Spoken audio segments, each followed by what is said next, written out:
Hello, friends. I'm Kush Khandelwal, and this is Ageless Athlete. A few years ago, I started asking questions that would not leave me alone. Why do some people keep pushing mentally, physically, spiritually long after others burn out or break down? What does it really mean to age well when you still crave movement, meaning, and mastery? This show is my search for answers. Each week, I talk to elite athletes, everyday adventurers, and pioneering researchers who are stretching the limits of what's possible across age, injury, illness, and self doubt. You will hear hard won lessons, untold stories, and science backed strategies for building a body and mindset that lasts. For those of us joining for the first time, welcome to the show. For the rest, thank you for joining us again. Time is our most valuable asset, and I deeply appreciate you giving me your time today.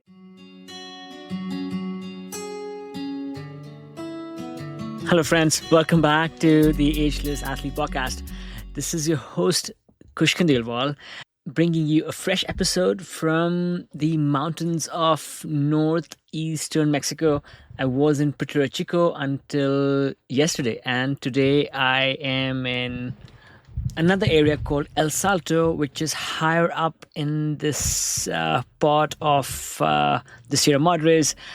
It's a beautiful place. Let's talk about today's episode. So, imagine this.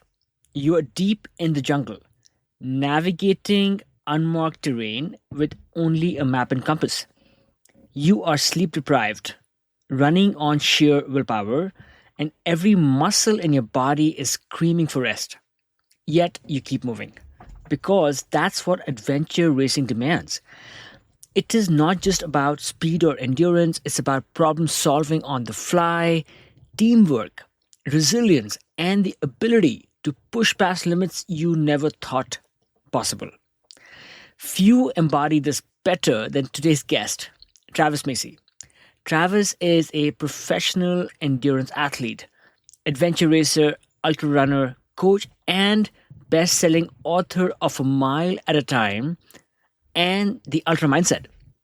But beyond the extreme races and podium finishes, Travis, who is now in his early 40s, talks about his journey, which is one of profound personal growth, family bonds, and a deep connection to the outdoors. This conversation isn't just about adventure racing. It is about navigating life's toughest races, including watching his father, the legendary Mark Macy, battle Alzheimer's. This episode touches deep as Travis opens up about how movement and time in nature became a source of strength, not just for his dad, but for their entire family. We also talk about what adventure racing teaches you about resilience, creativity, and the importance of human connection. From battling multi day races to elements where you have to simply embrace the power of slowing down. This episode is packed with live lessons that go far beyond sport. So, whether you are an endurance athlete, a weekend warrior, or someone looking for inspiration to face your own challenges, this is one you won't want to miss. Friends, I have recently restarted the Ageless Athlete weekly newsletter. Every week, I am bringing you information about the current podcast as well as other useful tips, tricks, strategies, and inspiration towards our quest for continuing to thrive despite the limits that come with age and other life situations. So please sign up. No spam ever. You can go to www.agelessathlete.co and sign up for the newsletter. Okay, Let's dive in with Travis Macy now.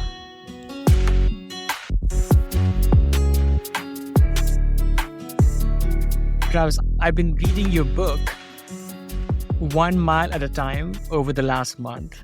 I like to read books like an old-fashioned, back to back, like cover to cover, and it almost feels like I have been sitting in this living room with you, hearing you share your stories, and now you are here in person with me, so it kind of feels a bit like a dream.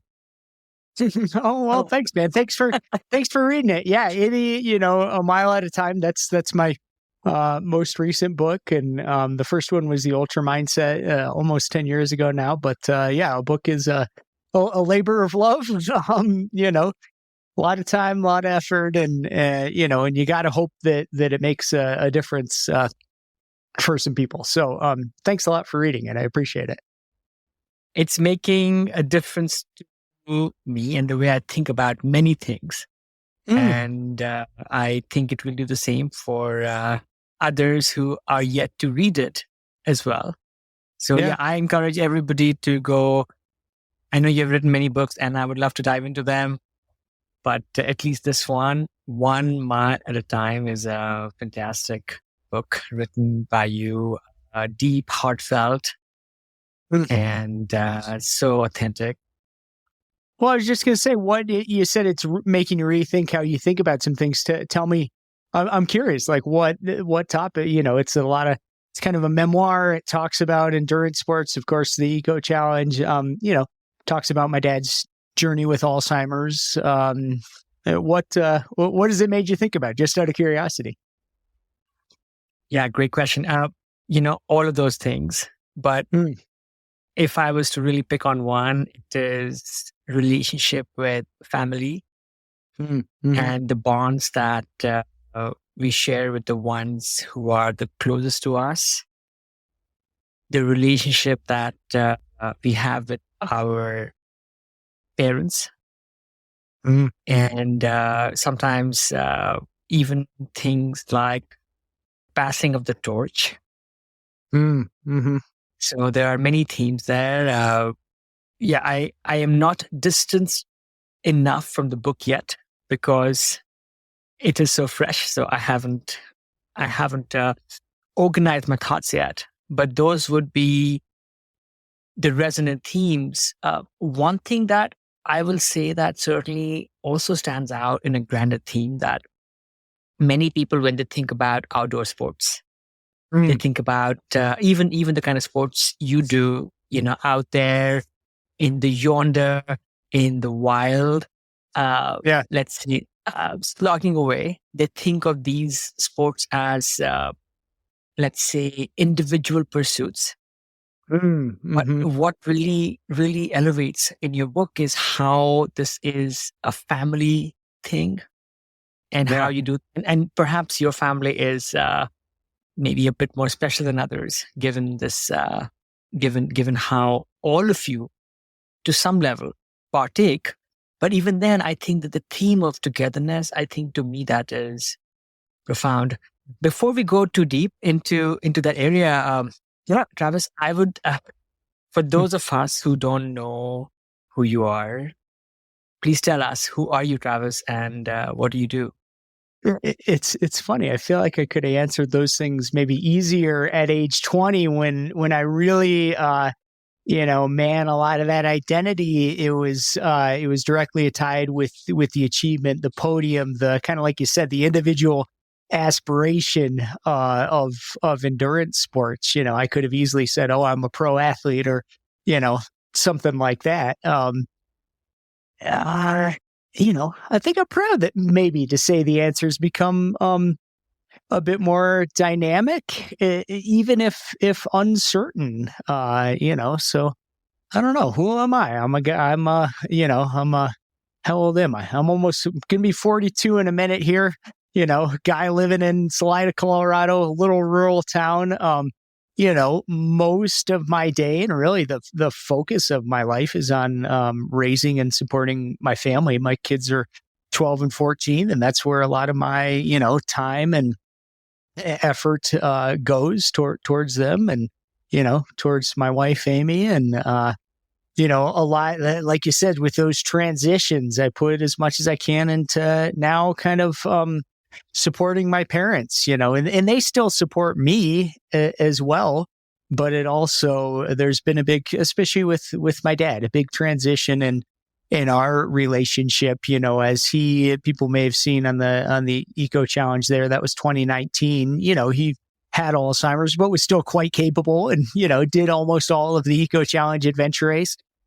Things have changed a lot. He's at an advanced stage of Alzheimer's, and the support is very much hands-on and in the moment, and, help with dressing and eating and bathing and toileting, all that. And my mom does most of that, but it's something I do as much as I can. And it's extremely hard, but I also think it's really important.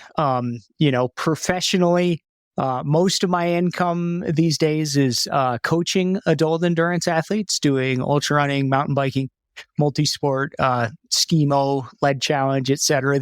Those are all things that I've done, often at a pretty high level. And I love to pass that on and give back. And man, like I said, it's also my source of income. I write books, so that's part of my job too. I host a podcast called The Travis Macy Show. You were a guest on that, Kush. Really enjoyed doing that with you. I also do some speaking as well. And I'm starting a new podcast. I was ready for, I have ADHD and I'm high stimulation, high intensity. I like novelty. So the new podcast is focused on skimo, ski mountaineering. And that's a sport that I love and I think is growing in momentum. It's going to be in the Olympics in 2026. And, it's a very niche thing, but I really want to, especially support that community, give voice to some of these young athletes who are aspiring, it could be to the Olympics or to other things, and just kind of being part of that community. So, all of those are some of my roles. And I think even more so recently, I'm someone who's just like really interested in human connection, really interested in spirituality, and really interested in, like you said, whereas in the past, these sports that I've done, the adventure racing, the ultra running, whatever, it was the grind, it was the slog, it was the competition, it was like the battle against the elements, the prize money, the podium, the sponsorship, that was great at that phase. And now it's like, how can these things be used for human connection, for community, for spirituality, connecting with something bigger? Those are kind of all things that are resonating with me now. So yeah, those are all parts of me. Maybe I'll add one more. I'm a person who's grappling with really a TBI, a traumatic brain injury. I had this concussion in about 6 months ago, and man, it messed me up and it rocked me to the core. My functionality, I couldn't drive, I could barely work, I could not sit here and do a video call with you.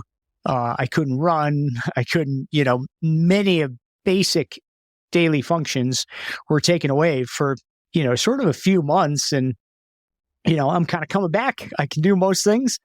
And that's great. And in the last 6 months, that's been a big piece of my story. A lot of significant mental health challenge, a lot of depression, anxiety, and, those kind of, you can't do, I know you've had injuries as a climber, as a surfer, et cetera. Man, these things, they're big parts of our life. All of a sudden we can't do them.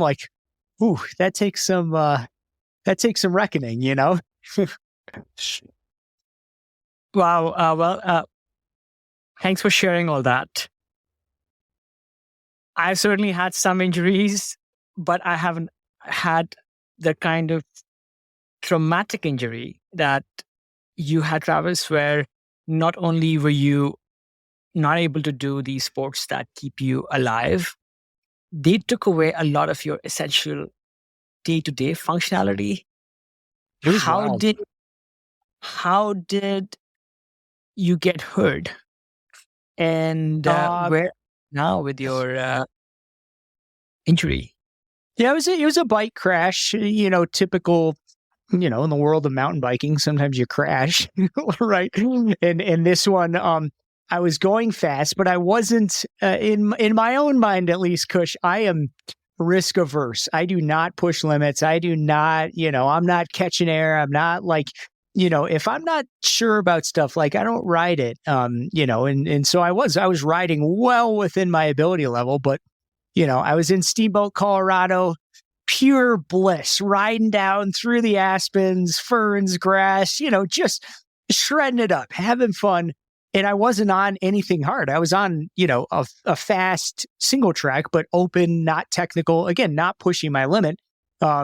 Anyway, there was a small stump covered by the grass and ferns on the side of the trail, and my pedal hit it. In those circumstances, like if anyone's ever had a pedal strike, like, man, the bike stops and you keep going. And, I probably flew through the air 20 feet at least, right onto my head. Luckily, I landed in the trail instead of, into a tree or a rock or something, but, landed, right on my head and my shoulder a bit. And I knew immediately that I had a concussion.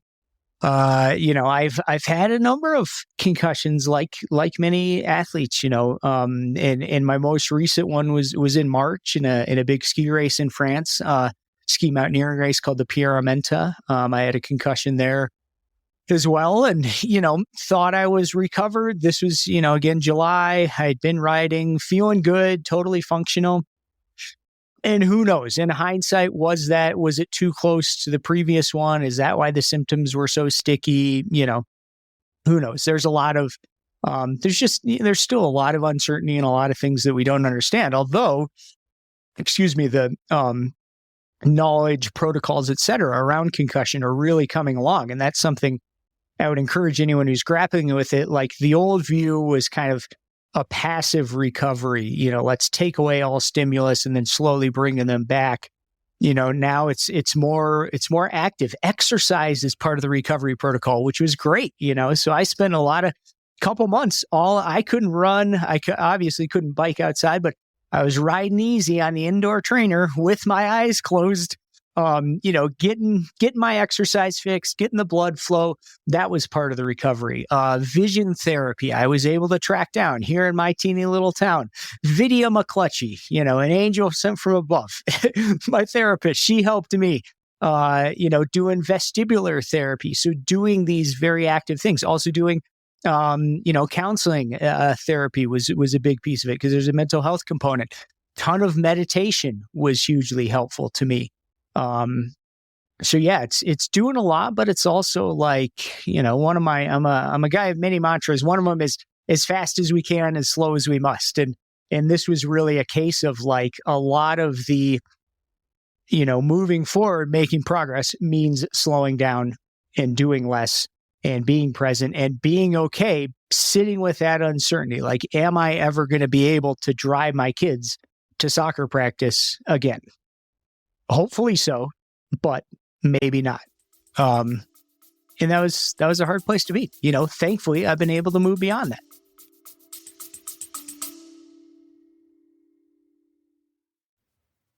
I've been thinking a lot about energy, not just in training, but in recovery, in focus, in how we age.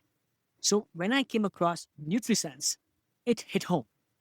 It's a program that pairs a 24/7 glucose biosensor with a dedicated dietitian to help you understand how your body responds to food, stress, sleep, and movement, and then act on the data. I chose it because I wanted something real, not another hack or one size fits all plan, just honest insight into what's actually going on inside me and how to build habits that last.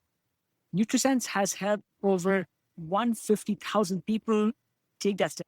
And if you want to try it, you can get 33% off your first month with code AGELESS15 at nutrisense.io. Again, that's nutrisense.io, code AGELESS15. You can also find this information on the show notes for this episode.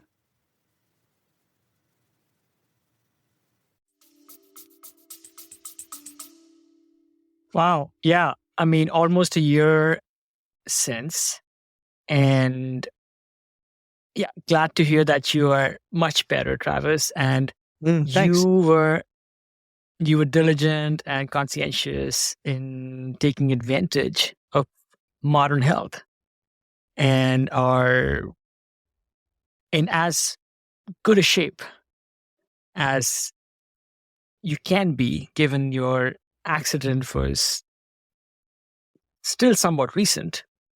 When I first started this podcast, there were sports that were on my radar that I was either doing myself or I was acquainted to some degree.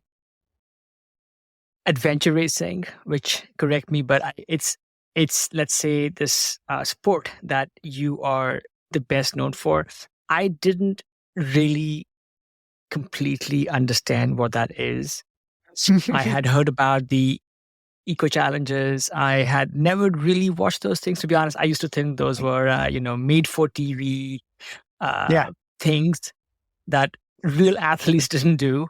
But I'm quickly learning that I was wrong. And I also hear that adventure racing is often called the toughest sport you have never heard of. So how would you describe it to someone who's brand new to it?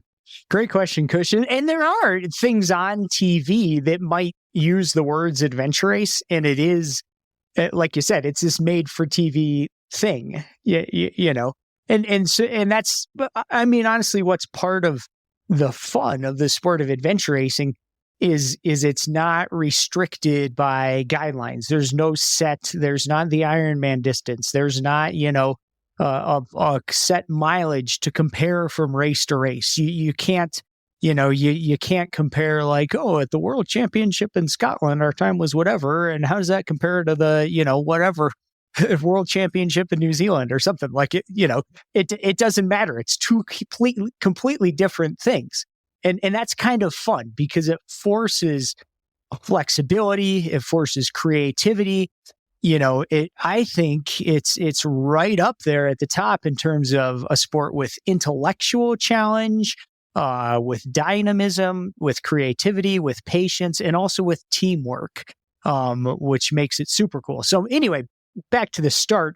What is an adventure race? It's this, again, relatively unsystematized or unstructured event of a certain length. It could, shorter races could be a 3-hour race or a 6-hour race. It could be a 12-hour race, a 24-hour race, a 48-hour.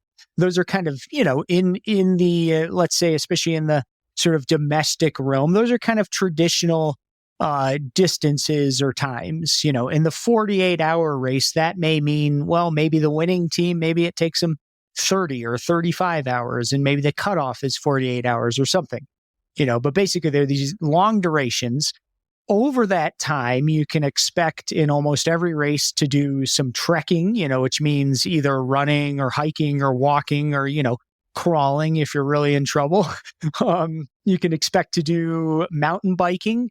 You can expect to do some sort of paddling, and that could be canoes, kayaks, surf skis. It could be sailboats. It could be these inflatable river boards. Some kind of stand-up paddle boards, right? Some sort of paddling. Most races, especially at kind of the higher levels, have fixed ropes and/or rock climbing. So you get to a crag usually, and I know you're a climber, but the ropes will be rigged. And you're doing some series of ascending, Tyrolean traverse, rappelling. Those are kind of typically the main skills. And so those are the main disciplines. But then they throw in, especially at like the international level, the world championship level, they throw in like things that are unique to that area, that culture. So that could, like, my dad did the eco challenge in Morocco, and they rode camels. A lot of places they'll throw in horseback riding or trekking with a horse. I remember we did the world championship in Sweden, And there's all these rollerblade sections, Kush, like literally like 100K of rollerblading, Holy cow. because this is what the Swedes do, right? They're Nordic skiers and it's the summertime. So you're like rollerblading for like 10 What hours. if you can't, what if you're like the toughest athlete in the world, but you cannot rollerblade? I can't rollerblade. You got to do it. That's part of. So you would know, typically, that's another great question. In advance, you don't know the course. Usually you don't know the distance. There's a lot you don't know. Usually, especially a while ago when I was doing it, basically all you would know is the disciplines. And then you'd get there. And then like the day of the race, that's when you'd get the maps. And you'd be like, oh, fuck, it's 100K of rollerblading. Like, and we've been training, like whatever, you go out and you rollerblade for an hour or something here and there. What? So yeah, you're doing all those things. You're doing it on an unmarked course. So you're navigating by map and compass. No electronics, no GPS, most of my races were before phones or GPS or anything really existed. But even now, like you can't wear your Garmin watch. You can't have your Garmin bike computer. Like all of it is map and compass, which is awesome. Like that's part of the whole, that's like, that's I should have mentioned like navigation. That's one of the most important disciplines, like not getting lost or trying to find quicker ways. And then finally, some of the shorter races you can do solo, which is awesome. Like I've done many races, probably up to 24 hours solo, and that's great. It's a fantastic challenge. It's a lot of fun. But for most of the races, the multi-day races or, the sort of so-called expedition races, and that's where you get into the Adventure Racing World Championship, the Adventure Racing World Series, these kind of things. Again, you probably haven't heard of it unless you're in the know. And if you're in the know, you think it's totally awesome because it is. Those expedition races, we're talking a winning time of 4, 5, 6 days, maybe up to, for the longest ones, a cut, like when we did that eco challenge in Fiji there, I think the cutoff was 10 or 11 days. And then most of these, some of them are stage races. You race, set amount of time and sleep at night. And that's a super cool format, really fun, great for community building. Most of the big races are nonstop. So like the gun goes off and like you are on the clock until you get to the finish 3 days or, 5 or 10 days later, you're racing the whole time. So that becomes a big element of it is, how do you manage sleep? When do you stop? Where do you stop? How much are you sleeping or not sleeping? All of these kind of become part of the puzzle. So, yeah, it's great. If you like flexibility, if you like creativity, again, if you like the team component, Kush, is so great because, especially in those long races, everyone on the team has times where they're the strongest person on the team and they have a lot to offer. And everyone on the team has times where they are the weakest person on the team. And like you need your friends to carry your shit and pull you forward until you're feeling better. This is absolutely nuts, Travis. Is there any kind of thing they can throw at you that perhaps break the rules of the sport? I mean, are there any rules of the sport? Like, is there some things that, beyond, I don't know, breaking the law, anything that is not allowed? Yep. There's some very standardized rules or rules that go from for example, in a team race, like the team has to stay together, and usually in the rule, it'll say within 50 yards or within 100 yards or within, there may be, if you're going for 4 days, maybe there's a little leeway. Someone has to stop and poop in the woods. Maybe the rest of the team keeps walking and they got 200 yards away and then they got cut off, something like that. So something like that would be a standard rule. Like, yes, not breaking any laws. They very well write in, okay, on this bike section, you're not allowed to go on this highway over here. Or you're not allowed to, go here or whatever. So there often will be key stipulations. Often it'll say all the checkpoints have to be done in order. Or it might say, these 10 checkpoints can be done in any order. And then that becomes really fun because you're like, okay, we get to here, like, oh, do we do, like, you got to figure it out. Or there might be, for example, let's say an orienteering component, and it's like these 20 checkpoints can be done in any order, and you can either go by bike or foot or some combination therein.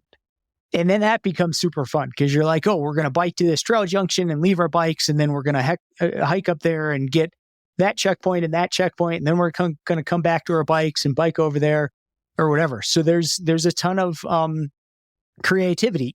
Part of what I really like is like that's, I would say it's within the DNA of the sport of like, if something is not listed as not allowed, then maybe it kind of is allowed. Or that would be where maybe ahead of the race, you have this idea and you ask the race director about it. Like, for example, like, hey, I see we're supposed to paddle 50K on this river, but next to the river, or let's say a mile away from the river, there's a road that goes, 30K because it doesn't wind all around. Like, can we get on that road and carry our boat? Or can we bring a cart, like a wheel cart, and put the kayak on these wheels and tow it on the river?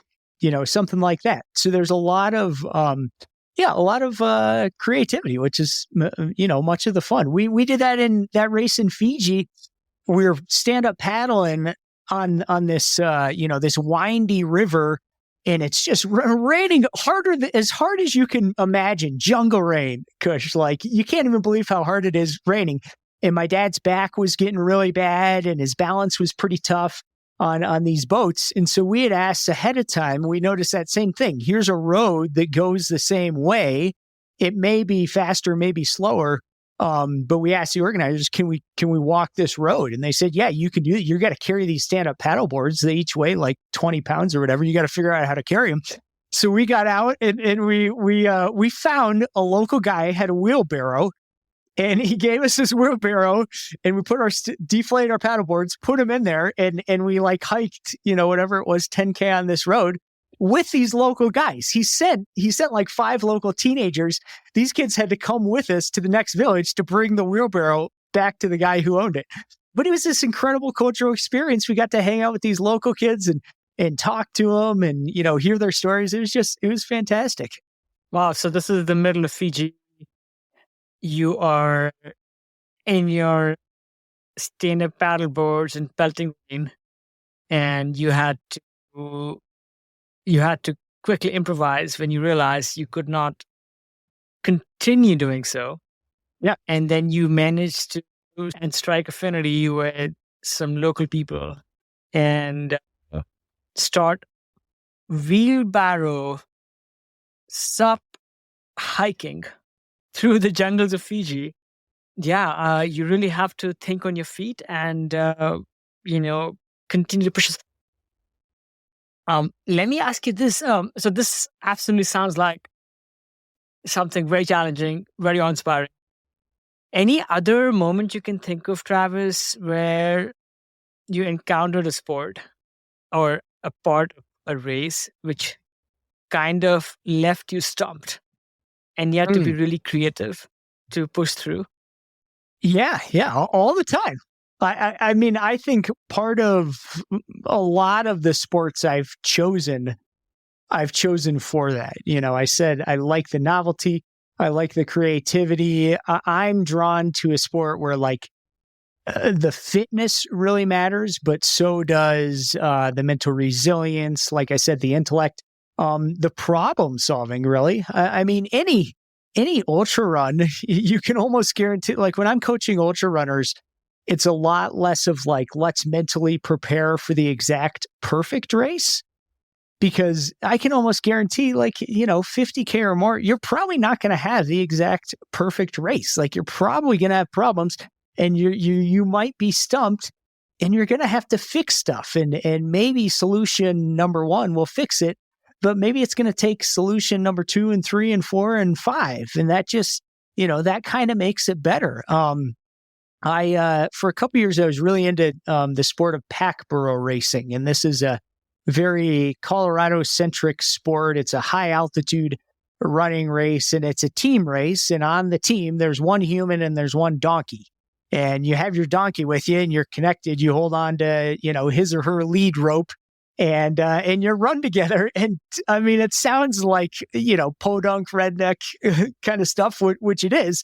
But it also, like I tell everyone, it is like there's so much going on and there's so much like intellectual stimulation and stuff to figure out. Because you got to know your donkey. You got to know how he or she relates to all the other donkeys. You got to know, to your point of like being totally stumped, like, hell yeah, man. I've been up there at 12,000 feet on some mining road in Leadville, and like the donkey is stopped. And like, he does not want to go forward. He doesn't want to go back. Like, he's standing there. He's done, And so like, you got to figure out what, and talk about testing your patience, coming from, especially some, I've done a lot of running and, been at the elite level in running, and like, okay, well, this sport is not just about how fast you can run. Like, there's a lot more going on. So yeah, I've been totally stumped there. Some of these ski mountaineering races, like, man, you run out of fluids, or your gear fails, like your skins won't stick to your skis anymore. You're in adverse conditions. Man, some of those adventure races, we had times out in the desert, like, you're like, man, are we going to make it out of here alive with enough water? Yeah, there's all these times to solve problems. We got stopped at the border in an adventure race between Chile and Argentina, and there's some like issue with you had to have your passports, but like something was off. Like, I can't remember what the deal was. They were giving us crap about it. I mean, we ended up sitting there for like a few hours, and like, yeah, we were stumped. Like, sometimes it's solving, figuring out, trying this, trying that. And then it's also like, back to the bigger life thing. Like, sometimes we just have to accept where we are, and accept that like some of this shit, like, we can't control, and we have to be okay with it. Brilliant, Travis. Love the illustrations, and this certainly breaks the mold a little bit, because when I think of ultra athletes, I think of, these huge, vast races that you guys are completing. We think of something on the lines of like, the name of that TV series, like Survivor, like the planet's like fittest, toughest people, just like, I don't know, just forging through the tundra, right? But what I'm hearing is, yes, you have to have those physical attributes, but you also need the creativity, the patience, obviously the resilience, but also maybe to some degree the ability to almost be able to laugh at yourself and be calm, because like, that whole incident with the burrows, with the donkeys trying to figure out how to make those, how to build that relationship with this animal that you may not be so familiar with, or being stumped at the border. I mean, they draw upon like all these other qualities that really, in some ways, I mean, just make me think that, this adventure racing may be one of the world's most complete. It's not even, I don't know. I mean, the word sport seems to like not be enough of a term to describe it. Like, I think we should just stop at the term adventure.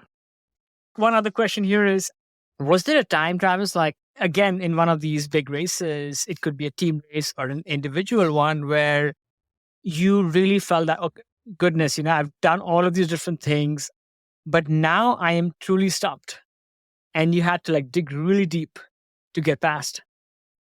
Yeah. And first of all, let me go. I'm glad that you mentioned fun and humor, because I think that's really important. I think, most of the world's best athletes are able to harness that component, the fun. And it's got to be, back to my coaching, like, I want to make training fun. I want to help each athlete in their own way bring out that fun, because like consistency that's what creates fitness. and what leads to consistency and sustainability, like fun and enjoyment. I think that's really important. And I think that's something, people have to intentionally cultivate at the lowest times. So, have I been totally stumped? Yeah, I mean, lots of times, and I've had a bit of transition on that, Kush. I kind of, most of my ultra endurance career, I thought, quitting or dropping out, like that was not an option. That was not a solution. That was not a possibility. It was like, you only stop racing if you're literally going to the hospital. And I've kind of, honestly, my view has changed. Like I've just, again, a lot of this Alzheimer's journey, like I've just realized, like, it's not all or nothing. And there's gray area, there's in between. There can still be a lot of goodness even without the achievement of that original goal, and maybe without, reaching the finish line. And I've become okay with that, and sometimes it's like, okay, I'm stumped. I can't go on, or, you miss a cutoff. Like, well, okay, you're out of the race. Like most ultras, most races, they have these cutoffs. Like, after that eco challenge, my dad was still able to kind of, participate in some of these ultra runs that we would do together. And like, we missed we couldn't go fast enough. We're done. Like, you're stumped. You're out. But it's also like, it's okay. It's not the end of the world. And yeah, I have been points, especially in adventure races, like you're totally, the sleep deprivation, like it's really hard. It's something I really don't do that as much anymore. Now that we know more about sleep, we know more about how important sleep is with not, developing cognitive decline, later in life. And, it makes me think more about doing these races where like you literally lose it. Like you are so, I mean, Kush, you're riding your bike down a hill on pavement and you fall asleep and you just crash in the road. And like, you may wake up or you might not. You might be just lying there asleep. And that's an example of like, yeah, you're up against a wall. You're like stumped. You're, okay, do you rally as a team? Do you try to consume some caffeine? Do you, one time that happened, man, my teammate crashed like that. He's asleep in the ditch. And we're like 10 miles from the finish at the World Championship. Like, I think we were in fourth or something. Like, we're going for a podium place in the World Championship. And it's like, clearly we can't bike anymore. Like, the finish line may be 10 minutes away, but like, there's, like, this brain is not working. We have to stop and sleep. So like, sometimes it's just accepting. And then other times it's like, fighting back or pushing, okay, we're super, super lost, but like, we've got to, okay, let's turn around, let's backtrack to the last point that we knew we were at. And well, maybe we just lost 5 hours, but like, now we're back on course. So yeah, it's resilience, it's acceptance, and it's it's weighing that balance, and sometimes, Sure. Sometimes the way through is to like, keep pushing, keep hammering, move forward. And sometimes, and this is true, I think, so much in life, like sometimes in order to move forward, like we have to just accept what's going on. And that means in a adventure race, we have to stop and sleep. It's the only possibility. We're an athlete and we get injured or we get sick and we want to like push, like, oh, I don't want to lose fitness. I want to, whatever, like we want to train through it. And we have to realize like, the only way to get better is I have to rest. Like, I cannot train. I have to rehab. I have to just, like I said with the concussion, like I have to do nothing for much longer than I want to. And that's the only way to get better, And Yeah. those ones are really, that's super hard, Quick clarifying question. So are most of these team races no drop races where each person in the team has to make it to the end? Yeah. Yeah, that's the basic idea. Yep. It's not a relay. Like, you're doing everything together. You're helping each other. You're often at the elite level. Like, man, you're literally towing each other along. You're using little bungee cords. and you're towing each other's asses, trekking, biking. You hook a little retractable dog leash mechanism up to a seat post, and that becomes a tow line. So you're towing each other on the bike. You're towing the boats. Like, it's this constant, like, what is most efficient for us as a team. And then probably some of the smaller races, they might, whatever you start with 4, they might say if one person wants to stop at this aid station, 3 people can still have an official finish or something. But, kind of at the elite international level, to have an official finish, everyone has to finish. So, yeah.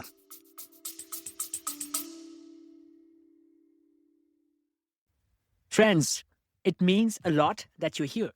I pour a ton of heart into the show. The research, the interviews, the editing. It's all me, trying to share stories that matter. If Ageless Athlete has ever made you feel seen, inspired you, or just kept you company on a long drive, or better, over a run or a bike ride, I would be so grateful if you considered supporting it. Even a small amount helps keep it going, helps keep bringing the show to you for free. You can chip in at buymeacoffee.com/agelessathlete. Again, buymeacoffee.com/agelessathlete. You can find the link on the show notes as well. Thank you for listening and for being part of this. I want to just stick with that team aspect for a second. How do these teams come together?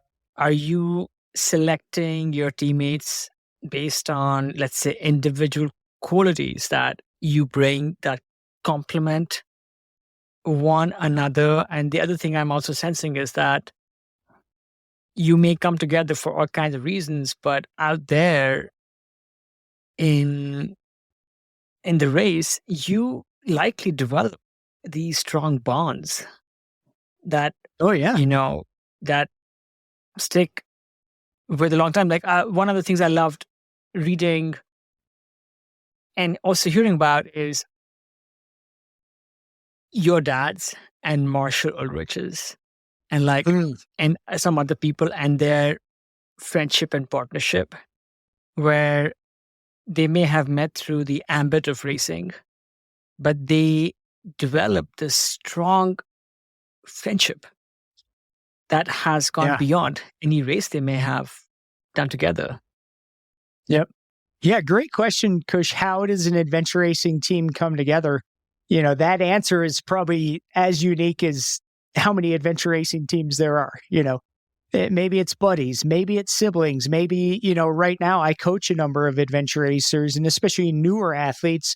Many teams have been like, hey, I coach this person here in Oklahoma and I coach these 2 people in California. It seems to me they're probably at about the same level. They might get along with each other. Like, hey guys, you want to try doing this race together? And sometimes that works and sometimes it doesn't. So it could be that. It could be an online message board. It could be, whatever. If someone's listening to this, they want to try an adventure race, like find your local or semi-local race and email the race director, or maybe they have a Facebook group or something. And you're like, hey, I'm a new racer, whatever. I used to be an elite triathlete and I want to try this. Like, anyone want to do this, and maybe you find someone who they're a good fit personality wise, goal wise, training wise, etc. Kind of when I was racing, like at the professional and sponsored level, honestly, a lot of it, and this is kind of, early through the mid to late 2000s,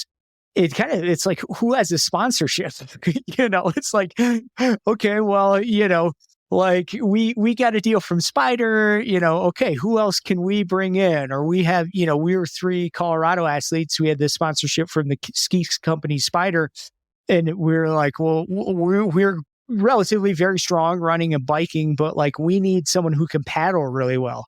And like, who paddles well? Well, the Kiwis and the Aussies. All right.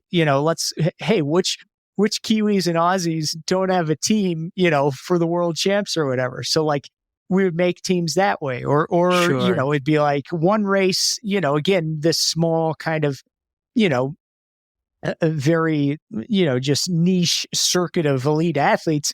It's like, oh, well, man, he lost his sponsorship. Like, shit, let's get him on our team. Or same way, like one race you're racing against these people, and the next race you're kind of together, and like sort of at the end of, there's this guy, Mike Closer, legendary adventure racing world champion, mountain bike. He'd be a great guest for your podcast, actually. Mike's still going at it, in his late 60s, early 70s. But sort of towards the end of Mike's adventure racing career, he was still doing this Team Nike. They were probably definitely the most successful American adventure race team of all time. And like they were kind of, some of their usual people were out, and I was like the young athlete coming up, and they're like, "Hey, Trav, you want to come, race with us in China or France or whatever?" And and I'm like, "Hell yeah!" Like this is, I'm like, racing with my idols here. So, yeah, lots of different ways. And then you're exactly right. These relationships, they build into something deeper.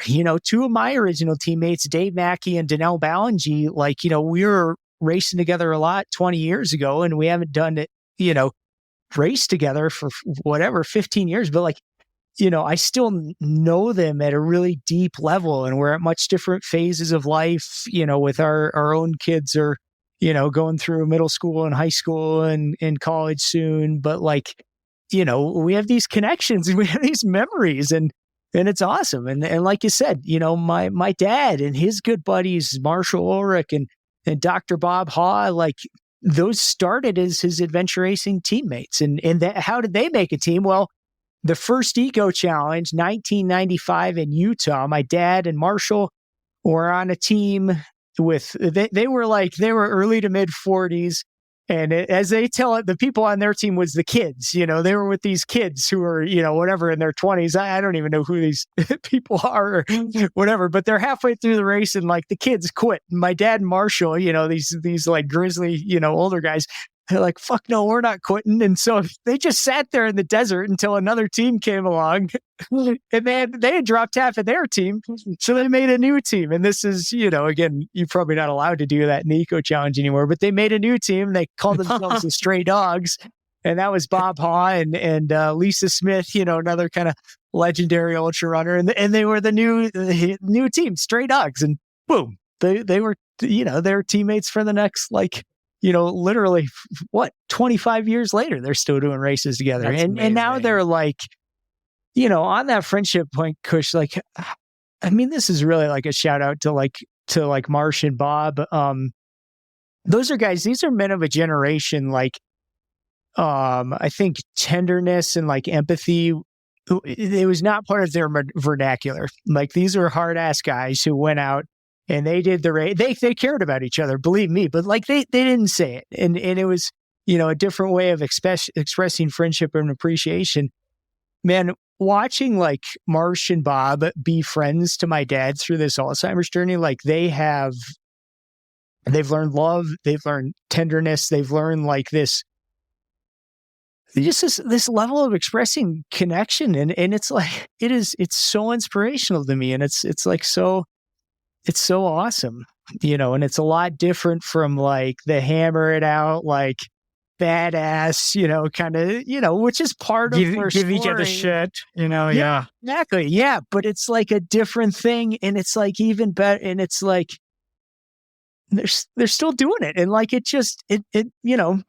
makes me so happy. And it's like, it's so inspiring to me. Yeah, absolutely.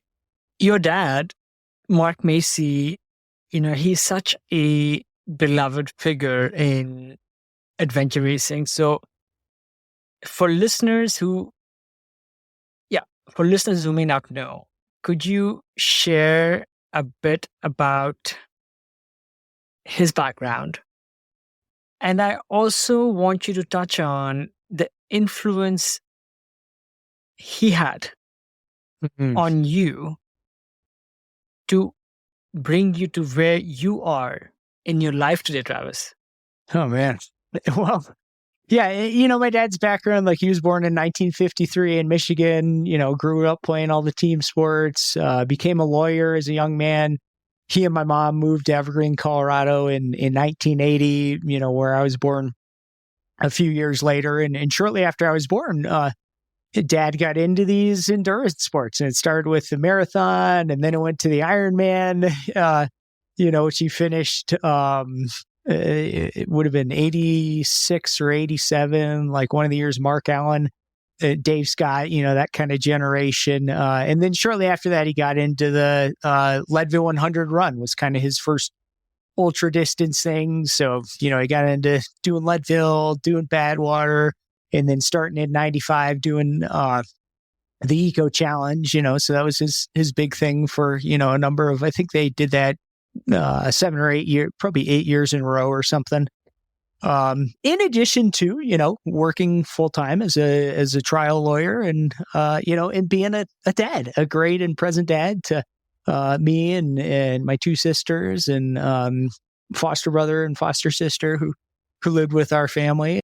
He was on it. And I think a lot of, I hope that most kids get to feel this way about their dad, but like, he held a foundational place in my psyche and still does, even though obviously things are a lot different. So yeah, he never pushed me into endurance sports or running, or anything, but like I was around those things. I was 5 years old and I'm in the old 6th Street gym in Leadville, and Ken Kluber, he's you're better than you think you are. You can do more than you think you can. And like, man, that stuff like cushion stuff, like that stuff, like that kind of early programming, huh? Yeah, being there, 4 a.m. in Leadville, like it's freezing cold, and you got this old cowboy shooting a shotgun, who like, I don't know, there's 30 people are going to go run the Leadville 100. Like, that stuff, that's stuck with me, in a good way. And like, my dad became, my companion through a lot of that, through, especially like kind of in my 20s when I was racing a ton, he was crewing for me, doing, it's sad to think of these, it's sad and happy. Like, these are just emotional memories, but like, they're things that we got to do together. And at that time, like, as a young man, like it's, I just figured this would always happen. Like, I will always be doing stuff with my dad. I'll always be winning. I'll always be an elite athlete. My dad will always be able to, do these things with me. In hindsight, you realize like things change, and that's okay. And all that said, like, I think what I want people to know about my dad is like what his magic kush was like, helping other people, helping his teammates, helping just random people on courses. Like, he'd be out there at Leadville in the middle of the night, and he would like find people who were going to drop out of the race, and he'd like pump them up and give them a pep talk, and he'd like get them in warm clothes and like give them, food and water. And like they'd finish or they'd keep going or whatever. And like that, that was his essence. Of course, yeah, he was a great athlete and resilient and worked really hard, but like, his essence, and I think his legacy was helping other people. And even in like, man, I tell you what, like 2 weeks after being diagnosed with Alzheimer's, something switched, and he went from like being pissed off and like the why me, like why me? That's a great question. Like, anyone, we have an injury, we have a diagnosis, like why me? I've been a good person. I've done things. I treat people well. Those are logical questions, and there's not an answer, unfortunately. But he flipped that switch, man. And instead of why me, it was like, how can I make a difference? How can I, I'm not going to hide this. I'm not going to cover this up.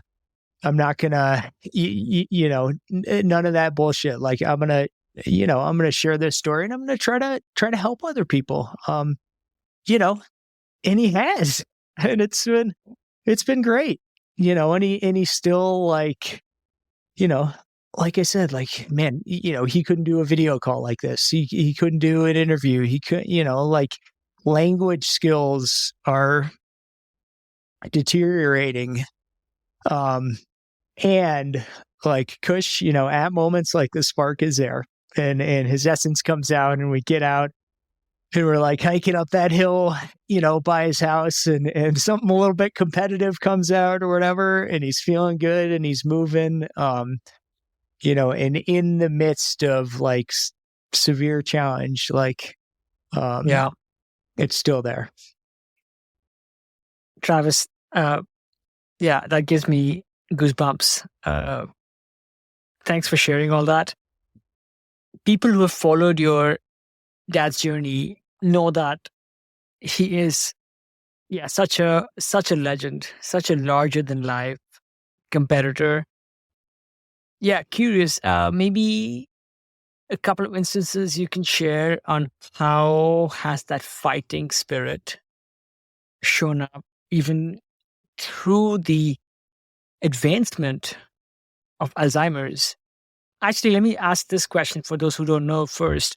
How old was your dad when you first found out that he has this? And how old is he now? So he was diagnosed at 64, which, technically if it's under 65, I think they call it early onset or young onset Alzheimer's.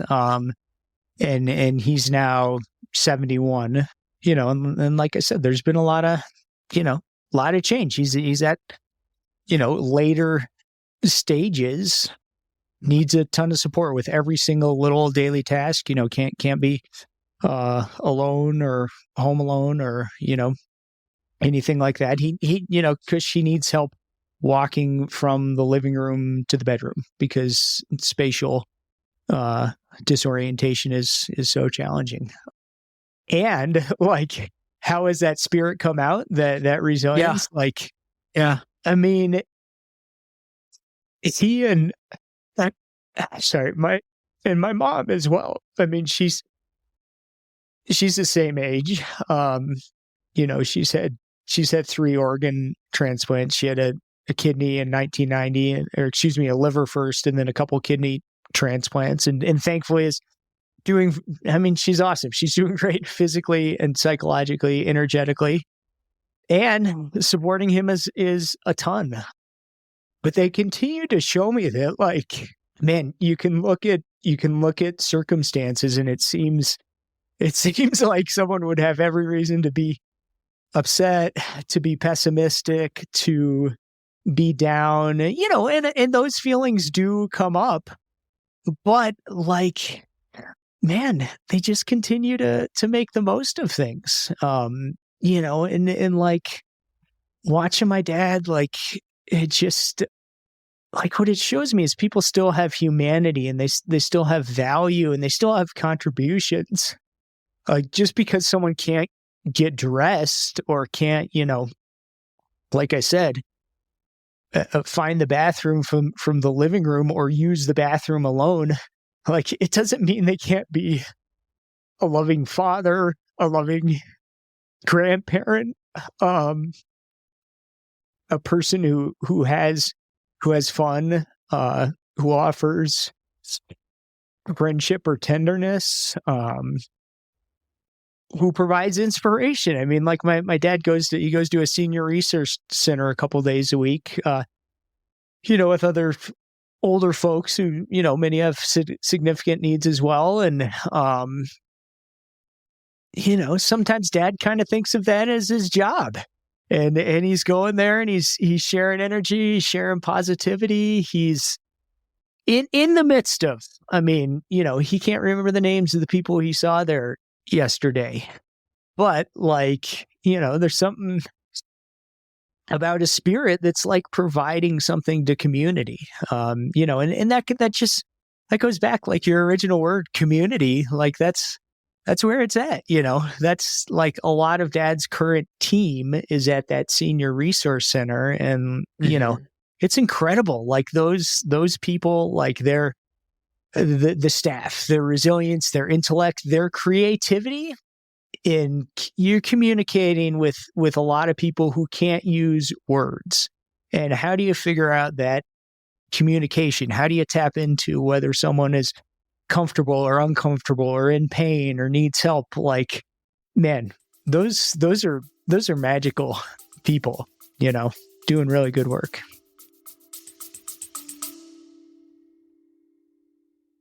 Hello, friends. Just a quick break. This is not an ad. If you have been enjoying these conversations, I would love for you to subscribe to my newsletter.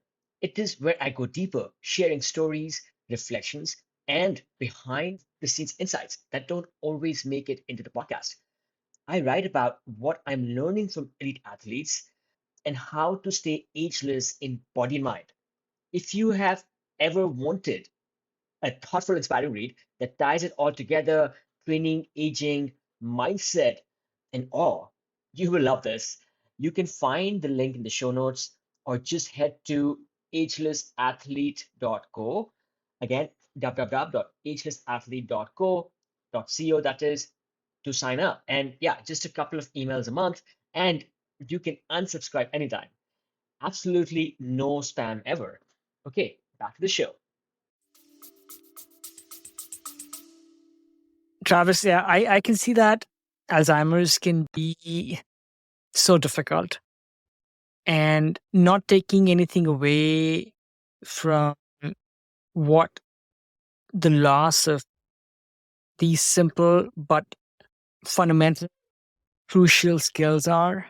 These motor skills, like you shared, needing help from moving from one room in the house to the other, especially for somebody like your dad who's conquered like all night races in Alaska by himself, right? So, but what I find so powerful in what you shared is that Alzheimer's can take away so many things, but your dad continues to draw upon his essence of who he is and his spirit as a person.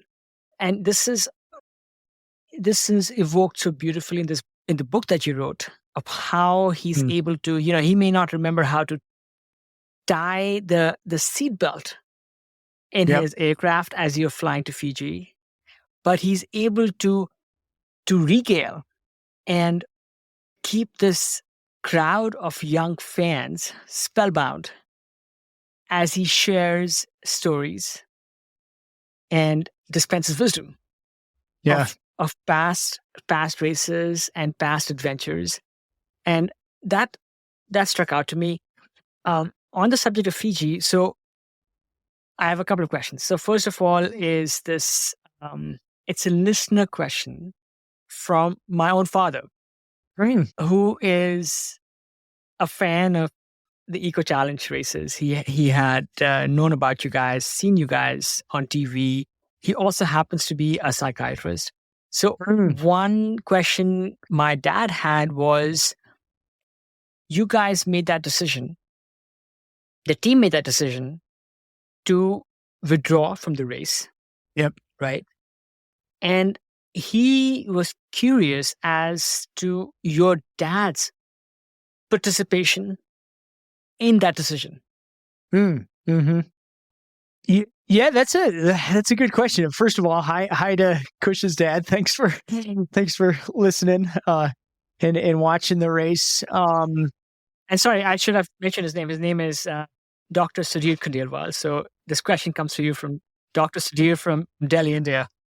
Great, cool. Yeah, excellent. That the decision to drop out of the Eco Challenge, and people can watch that, Amazon Prime Video, look up World's Toughest Race. Spoiler alert, we didn't win the race.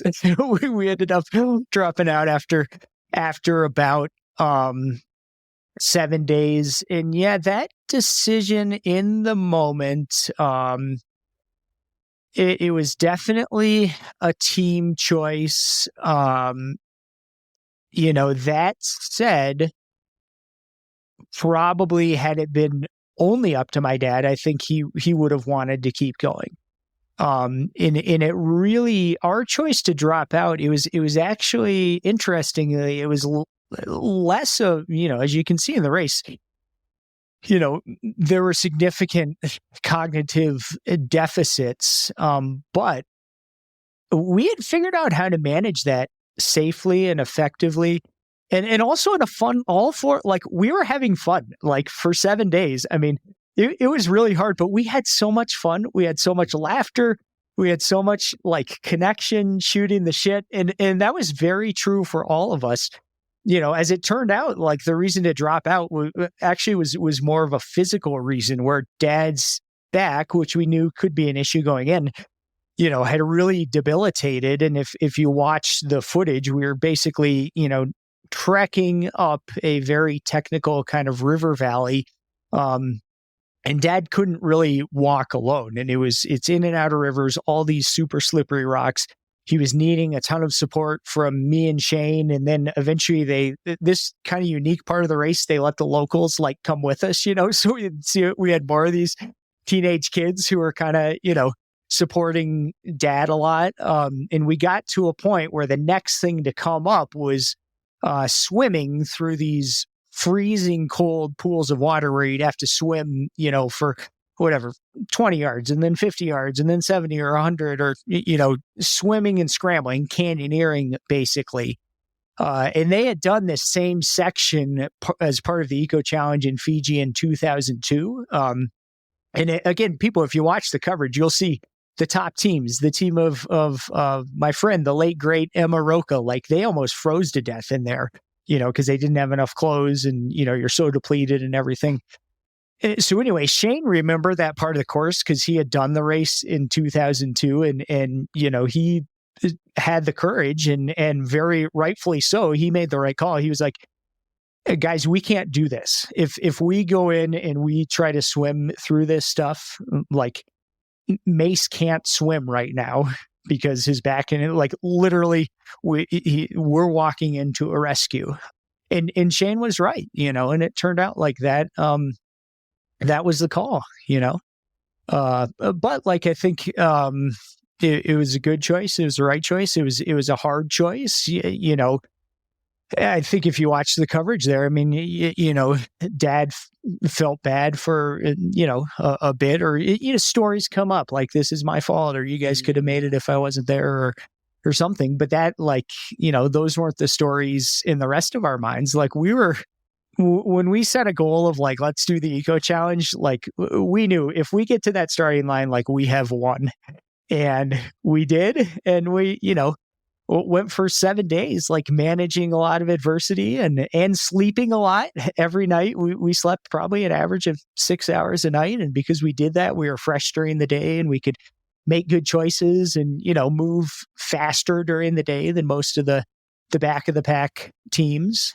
But yeah, I mean, to answer your dad's question, like, that mostly was not my dad's choice. And that's also like, man, just Alzheimer's, it teaches you so much. And it like things that we take for granted, like you may say honesty and being forthcoming with like, honesty is the right thing to do. Okay. Yes. Like we can agree. Yes. Honesty is a great thing in life. And interacting with someone with cognitive decline, is honesty always the exact right thing? My answer is no, because it can like interact, as these changes occur, like, sometimes it's playing along, it's playing with a story. It's, being okay with news stories or false stories or, not to, I don't want to like diminish someone and say that they're a child or something, because that's not the case. But we all like, okay, you're raising kids, like, well, Santa Claus, is that honesty? No, but This is like part of what we do. It's like, there's certain, we don't tell kids about all the evils of the world because we shouldn't, and they're not ready to know it. And sometimes that means being dishonest. Sometimes with an older person dealing with cognitive decline, the best thing to do is not being honest about the upcoming plans or where is so-and-so during this time or in the, like, it just, it requires creativity and psychological flexibility, such difficult and complex decision making to be able to manage care. Yeah. Particularly with somebody who is that close to you, because there is no independent decision making here. It is so layered. Again, in your excellent book, Travis, one other moment that I want you to take us to is there's this powerful scene where you offer your hand to your dad to keep you going, if you recall that. Can you describe the emotions running through you in that moment and what it symbolized for your father-son relationship? Yeah. I appreciate that question, Kush. But, for a lot of my adulthood, my dad and I have always been very, very close. And just had, an amazing connection. And like a lot of that, like it wasn't very physical in terms of touch, hugging, holding hands. And this is a cultural, actually, let me ask you, I know in some cultures, like men hold hands a lot. Is that, tell me, I should probably know this. Is India a place where men hold hands, friends, brothers, father, son? It's funny. As kids, we would hold hands. Boys would hold hands. I would hold hands with kids my age, I don't know, when we were 12, 13, 14, when we were in school, going out to lunch break, we thought nothing of it. If I was close, somebody would hold hands. But as we became adults, I came to the US at 21, right? A while back. And I don't know what was happening in India after I left. But in a different way, I think that culture suddenly becomes very different, where men kind of akin to the West, I think, stop showing a lot of external affection to other men. So I think that's my recollection. Yeah. Interesting. So that, to take a step back, it was a big transition for my dad, especially early on, to accept help, whether that's from me. Generally, my mom was the first person who was, able to offer it, whether that's physically or otherwise. But that took some time, and the hand holding. I think I realized, not only did he need it, literally stumbling through the jungle, we can't move forward unless I'm holding his hand. And now that's true anywhere. As I said, walking from the bedroom to the kitchen, walking down the street here in Salida. Dad needs someone holding his hand, so like I said, there's a one level where, he needs this. But what I've also realized, who else needs it? Me. And it's great. I've come to love it. I really appreciate it. And I'm glad that, as hard as it is to see my kids and my nephews watch their grandfather go through this, man, I'm so thankful to watch them. They're learning love. They're learning tenderness. They're learning, hey, just because I need to help my grandpa tie his shoes or, literally put food in his mouth, that doesn't mean that he doesn't have value or that he doesn't love me, So yeah, there's so much to be learned. And I think that physical touch, it will remain important. And we still, you never know. you never know where these things are going and when it's when is this change? What's the next? Like, you just don't know, and even the fact that dad has remained himself in terms of character, mostly mood, etc. A lot of that is luck, because a lot of people have significant, and your dad knows this, this, like significant personality changes. And it's not their fault. It's just, it's not because they weren't resilient or whatever. It's because that part of the brain is impacted.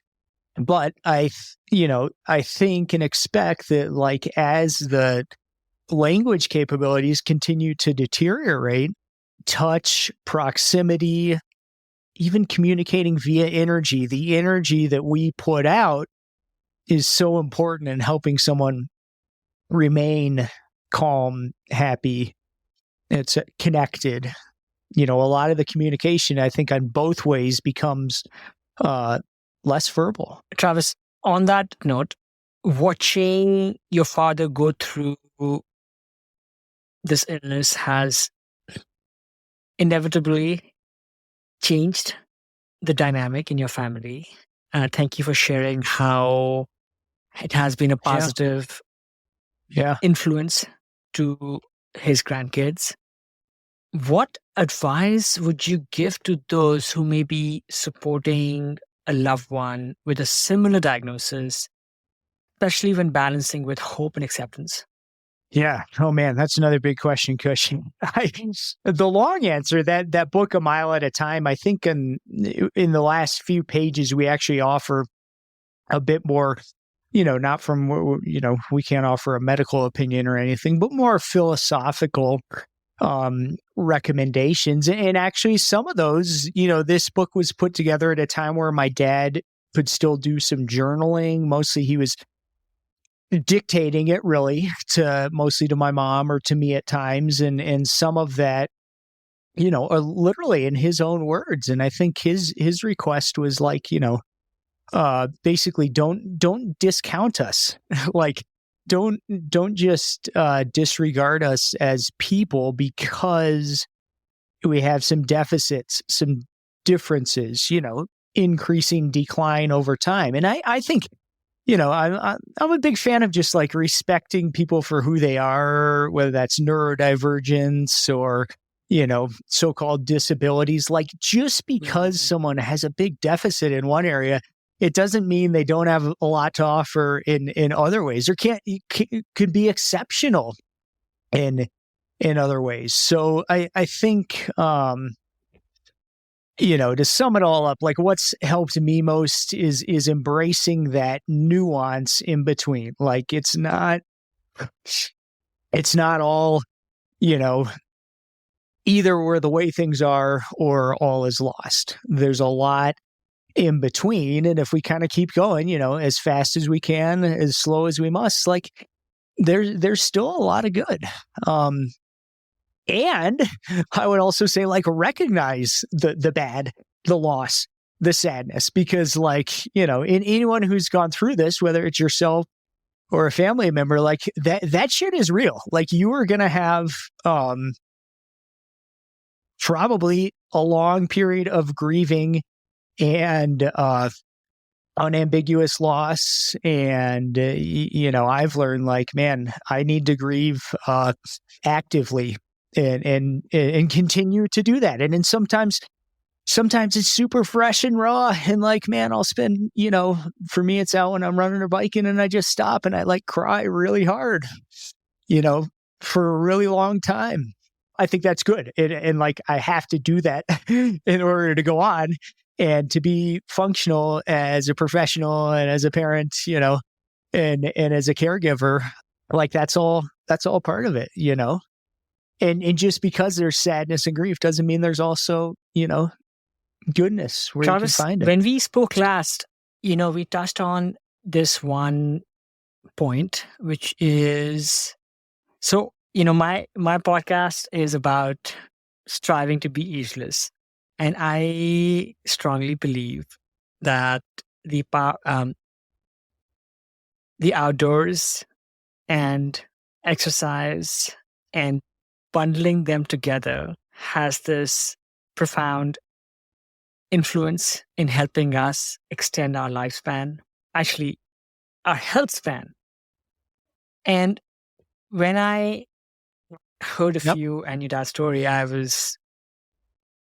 just knew that I had to find a way to bring you on the show.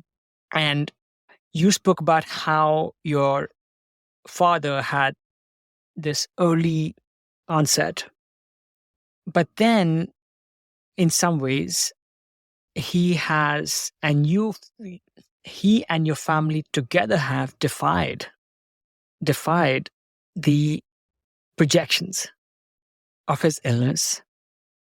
And a big part of it was because his continued persistence in being able to go outside. And, you in your book, you talk about, how he would find ways to go to the recreation center, how he would go up and down this hill. So I would like to hear from you on how you've personally seen the power of these things in helping your dad continue doing the things he loves. And by doing that, extend his health span. Yeah. Kush, I couldn't agree more. And you're exactly right with health span and with I love the Being Mortal by Atul Gawande. Are you familiar with that book? Or I haven't read I haven't read that book yet. I know I think I know of his books. Yes. Yeah. I highly his main theme is that idea of like, in addition to longevity, quantity of life, like let's emphasize quality, and especially towards the end, or with something like Alzheimer's or with a terminal illness or something, let's try to be clear, or for those of us who have aging parents, like what conversations do we need to have? And that's interesting to say because, at this point, like having any hypothetical or conversation with my dad, I mean, that's the possibility of that is long gone. Now it's just doing it. But yes, back to your question, has being active outside enhanced his health span?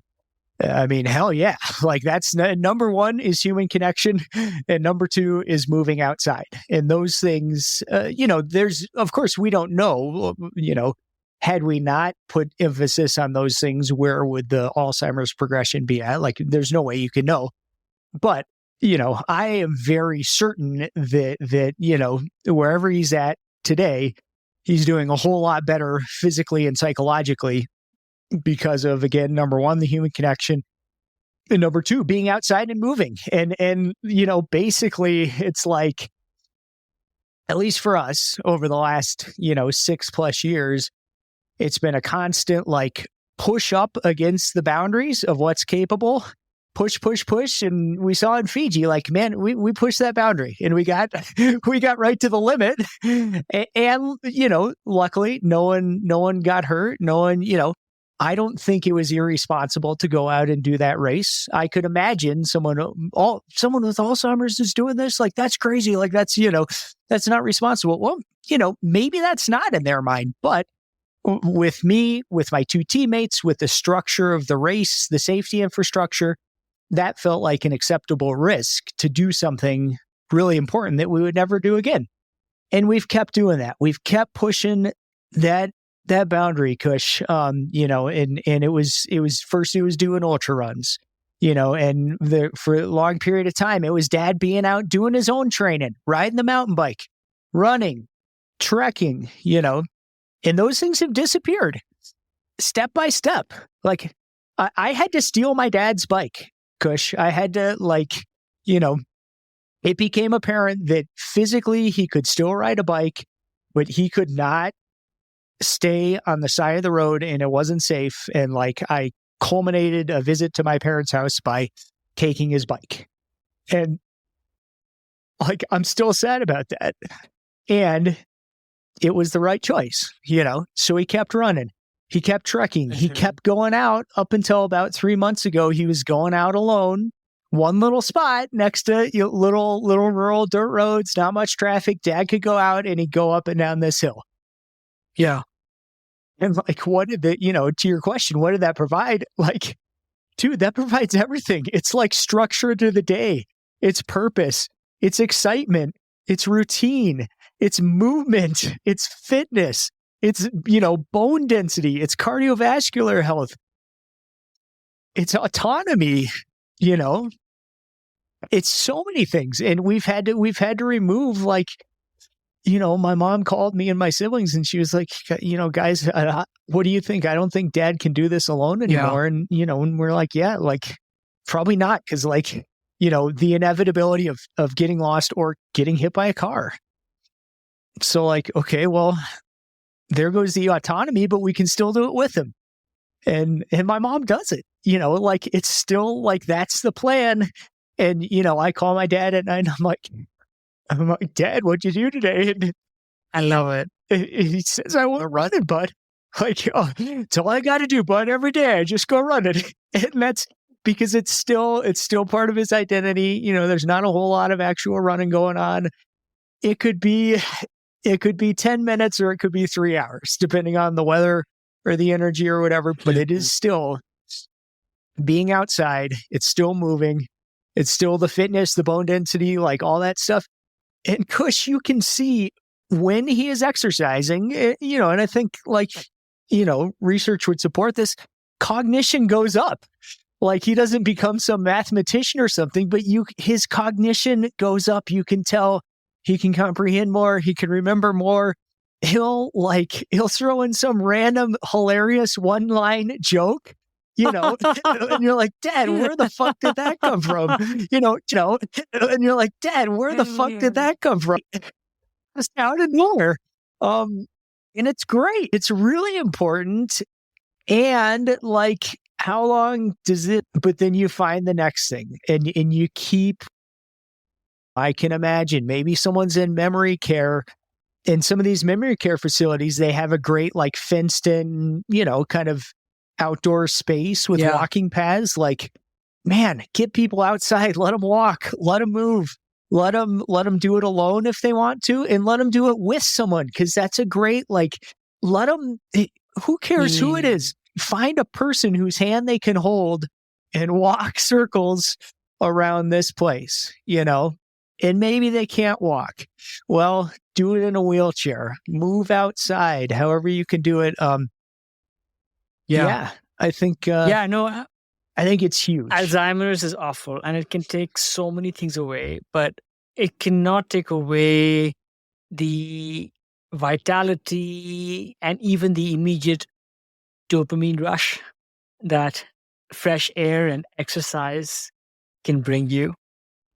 So that is excellent advice. That whether it is something maybe as extreme as I don't know, going on a mountain bike if one is able to, but even holding somebody's hand and going for a walk around an outdoor space, one should continue doing any of those things to the best of one's ability.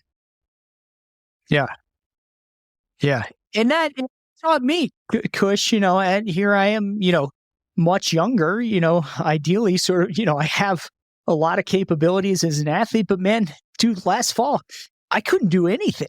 I mean, I couldn't, my parents lived 2 hours away. Like I couldn't drive and see them. Like that was really hard. I couldn't, after a while, the only thing outside, I could go for a walk and then I could walk up this hill, I can see it out there and there's a great view. It's a really spiritual place. And I could go walk up that alone or with my dogs or with, one of my kids or my wife or a friend.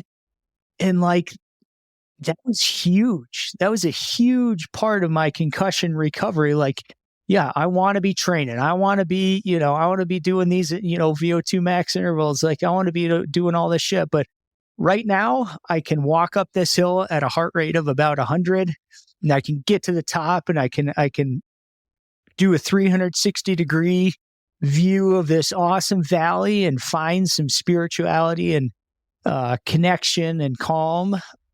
And that was huge. I mean, that's what makes me feel like an ageless athlete is, finding that and being able to, I kind of know. And like anyone knows things are going to change. Like, man, there's going to be a where like, I can't, maybe my kid's going to have to take my bike. There will be a last time to go skiing. Like there will be a last time for everything. And sometimes we know it and sometimes we don't, but we're going to have to be ready to navigate those things. There's going to be a last send. There's going to be a last time putting on your climbing harness, getting on that surfboard. Like, here's the thing. It's really sad to think about, but also if we keep that in mind, like you get on that surfboard and you're like, fuck yeah, I'm getting on a surfboard. And this may be my last time and maybe not, but like, I am going to love this. Travis, this is an excellent segue. Back to you now. I have a couple of questions for you. I want to start out by saying that, Travis, you inspire me. I think it's, the way you are leading your life to me is amazing. There are so many things you handle in the everyday, right? Between your multiple careers, you're still out there doing adventures, you're managing a family, you are hosting this excellent podcast, The Travis Macy Show. Highly recommended.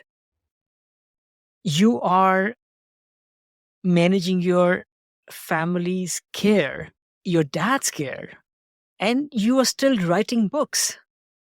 And you just came out with a new book. So, Travis, let us on to what might be your secret to continue, not just managing, but like producing and progressing. Sometimes we hear like people accomplish something or a book comes out or whatever. And, at least me, I get an idea like, oh man, that person, they must be talented or they must be, blessed from above or whatever. Like, I don't know, day in and day out, it's mostly just like sticking with things and like doing your best, and continuing to try even when things are hard. Because they are hard and they will be hard. And that's like, that's just part of life. Like stuff's hard, I don't know that I have any secrets really. There's no hacks.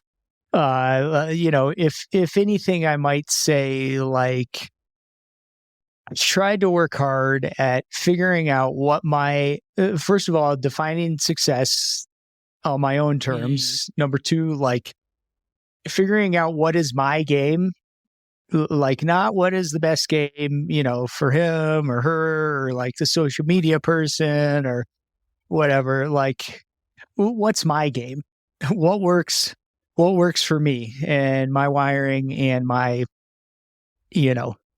psychology, my body, my point in life, my family, trying to find that game and play it well, and keep playing it and keep bouncing back. Like, man, there's, we see the things that we see, and this is why like social media is so deceptive, because we see someone else's highlight reel or their ideas or, it's almost like an avatar or so. Like I don't look at social media because of these. I know it can have positive aspects, but for me, it's not positive because that natural comparison game. I do notice that you do have an Instagram account.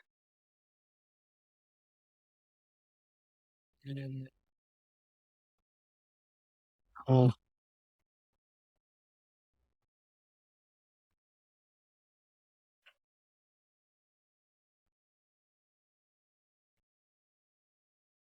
sure. No, that's great. I mean, outsource the pieces that are not important or take you away from your purpose. One other question I want to ask is, you are often called to speak at public events I believe, Travis. What key message do you hope non-athletes or just everyday people take away from your story and experiences? That specific message or the talking points, those will obviously vary from event to event, group to group. I kind of, tailor the talk to what's going on. One of the themes often is this idea of life's a team sport, kind of this idea that we're in it together, and that could be the things, your obvious team, your family, your friends, your racing teammates, but even more so if we, at least for me, it works well to view like we're in this together as humanity, even as like competition, the competitors on the race course, for me as an endurance coach, the other endurance coaches who in some ways we might be competing for the same clientele, like I still see them as my teammates in some ways. Like let's help each other, let's work together, let's learn from each other, let's help athletes find really the best coach for them. So that might be one of them. Well, again, my first book, The Ultra Mindset, that was kind of these 8 principles from endurance sports that are maybe applicable to business, parenting, life in general. So, that could be some of the long answer in there. There's a chapter about the stories we tell ourselves and how might we be able to have some choice about those, or maybe even rewrite. There's some worksheets in there. How can we rewrite the stories that we're telling ourselves? Motivations, how do we tap into intrinsic motivation and or extrinsic motivation? How do we balance those things together? So there's been a lot of the, I'm kind of always, I do some life coaching as well, and more, and I'm always kind of jotting down ideas or questions or some of these myths, like I'll give you one of them. This is from my myth document. This is called The Myth of Up and to the Right. Higher, faster, stronger, better, wealthier, winner. It's the American way. But as it turns out, constantly moving up and to the right in all ways of life is an unsustainable possibility. Let's embrace change, flexibility, and creatively seeking allostasis, or a new norm, when homeostasis, or the old norm, is not available. So that might be one, and I'll share just one more. This is a good one for the married, or anyone in a relationship out there. The myth that we need to change others. Nope. If we want change, we need to change ourselves. Want more positive energy and good vibes from other people? Put out positive energy and good vibes. Want more power and control? Stop ruling and micromanaging and start empowering and relaxing. Love it. Words to live by. And Travis, so I have thoroughly enjoyed your newest book. For new readers who want to learn about some of these words that you have penned, should they start with one of your older books? Or perhaps I understand there's a new book that you wrote that just came out. Where should they begin? It's up to them. There's 2 nonfiction books that are available in print or ebook or audiobook. And those were The Ultra Mindset. That was the first one, 2015. Again, that one is highly prescriptive. The one you were talking about is A Mile at a Time, came out in 2023. Mostly memoir, and especially, if someone is, if cognitive decline has impacted you or your family or your friends or something, that may be a good start. Or if you're into adventure racing, eco challenge, etc., that talks a lot about those. And then the newest one, like you said, this is my first fiction project. We'll see if it's the last one. I don't know, but I wanted to play, explore, try back to, again, I don't have really any secrets, but I know for me in playing my game, novelty and dynamism are really important. And that was kind of this idea of exploring writing some fiction. So anyway, I came up with a novella. Currently, it's out only in audiobook, and that's on my podcast in serial form. So the Travis Macy Show, go to episode 180, and then I think it's like 7 or 8 episodes in a row, you'll get one chapter at a time. It's very fictional. It's creative. It's out there for you. Awesome. Well, I have enjoyed listening to your podcast, Travis. You have such a variety of incredible guests, and you ask excellent questions. So I recommend everybody check out the Travis Macy Show. Travis, it's been an excellent conversation. Thank you so much for coming on the show today. Yeah, Kush, thanks so much. I appreciate you. Let me ask you one quick question. Like, what have you learned? You're many episodes in now. Like, what are some of the themes that you've learned being a podcast host so far? Sure. Well, it goes back to why I started the podcast, because I wanted to learn from enduring athletes, such as yourself, on what are some of your secrets to continue chasing your dreams and defying limits. And that's been the biggest gift, is tapping into the lifestyles, the routines, the mindsets. And thanks to that, I've made some changes in my life. And I am finding new joy, some new vitality. I'm finding that I am able to take some risks now that I didn't want to before. I actually just last fall, I moved into a van. So I'm living in a van now full time. Yeah. Hashtag van life. Yeah, buddy.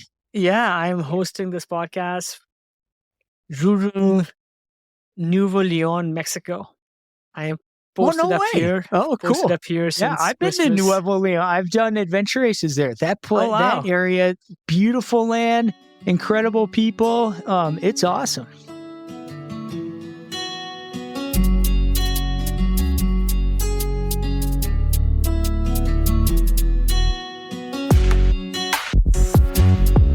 That's it, folks. Thanks for tuning in to this episode of the Ageless Athlete Podcast.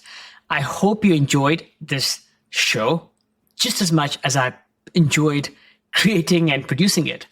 Whether you are an athlete looking to push your limits or someone striving to maintain a healthy, active lifestyle as you age, there is always something new to learn. From Ageless Athlete, we bring you a fresh episode each and every week. If you liked what you heard, we would love it if you would take a moment to subscribe to the podcast so you never miss an update. And if you really liked what you heard, please leave us a review, crush those 5 stars on Spotify or Apple Podcasts or wherever else you listen to your podcasts. It helps us reach more people who are passionate about staying strong and resilient, no matter their age. Don't forget to visit our website and leave your email so I can send you occasional insights, stories, and tips to keep you inspired and motivated on your journey. You can also follow us on Instagram at Ageless Athlete Podcast and on YouTube at Ageless Athlete Podcast as well for even more great content. All of these links are available on the show notes for this episode. This show is entirely produced by me, Kush Khandelwal, based out of California with the help of my trusted adventure pup, Roger. Until next time, keep challenging yourself.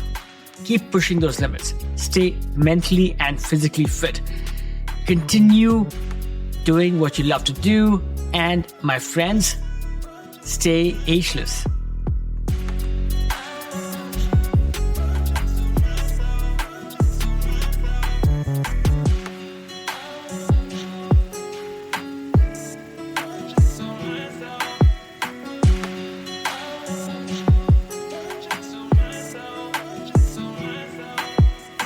Friends, this is not an ad. This is just a quick message to those amongst us who are listening to Ageless Athlete Podcast for the first time. I would love it if you would hit subscribe and follow on your favorite podcast app, whether it's Apple Podcast or Spotify or Stitcher or Overcast or what have you. We bring you stories and routines and other inspiration from elites in the world of the best outdoor sports. In each episode, you will find how these athletes stay connected to the outdoors, maintain peak performance, and continue to thrive as they age.